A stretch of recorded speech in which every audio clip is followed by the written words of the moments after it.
working as a director and having a cinematographer, how do you know you have the same ideas? That can be complicated if you have somebody that has a totally different taste than you do, but you should have figured this out before time. You really want to get somebody who's on the same mental plane as you are when it comes to your creative likes and dislikes. But in projects that I've worked on in the past, when I was cinematographer, the director would tell me, you know, go look at this or that film. Hey, take a look at this painting. I've used comic book art in the past to talk about color tones and how harsh the contrast should and should not be. TV shows even. You use any of these things to get on the same idea. I've done a lot of test shots in the past where we would, you know, just shoot a couple shots from the movie and then color correct it and decide, yes, this is in fact the look we want to do. And if you're ever doing a big project, you want to do that anyway. You want to do a test anyway to see what the lights are going to do to your actor, to the clothing that they're going to be into, the location, if you can. These are all good practices to set up before time either way to get everybody on the same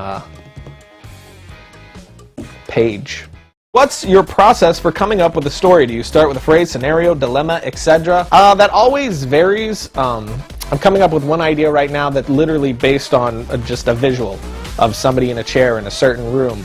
And I used to think that this was a stupid way of coming up with stories because I've done it a lot. I'll come up with, hey, you know, it'd be cool, this one scene. I want somebody to do X. That would be awesome. And then I actually create a story completely around it and then toss on the meaning and what should be behind it after the fact. And I used to think that was a terrible way of going about it. But then with the new special features you have on Blu-rays and things like that, you're starting to get way more in-depth opinions from directors. And I'm starting to find out that a lot of people do it like that on the Super 8 special features. J.J. Abrams actually talks about one of the ways he came up with Super 8 was just that opening shot of the board changing from however many days without incident to 1.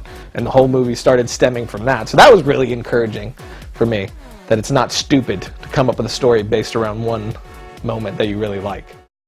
Ryan, I just wanted to know how to make it rain on set without actually rain so my actors don't get wet all the time. I actually would not recommend trying to do rain without actual water being involved. That's always going to look friggin' terrible. Your actors should be wet and they should have water hitting them. Otherwise, the effect is just going to look extremely cheesy and terrible. When you switch from Final Cut Pro, why did you choose Premiere over Avid? I chose Premiere over Avid because I already knew Premiere. I had used it in an older job I did. I actually started off with Premiere, so it was a comfortable fit to move to. Plus, I've been hearing from a lot of filmmaking friends that Premiere, the latest iterations of it, have been fantastic.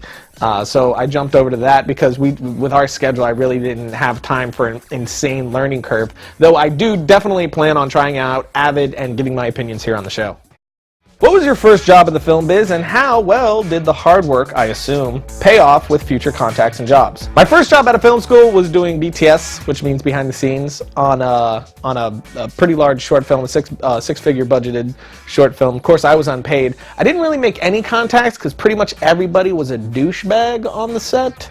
So it was just kind of a bad experience overall. There was a couple of cool people here and there, but for the most part, it was kind of I'm all set with that group.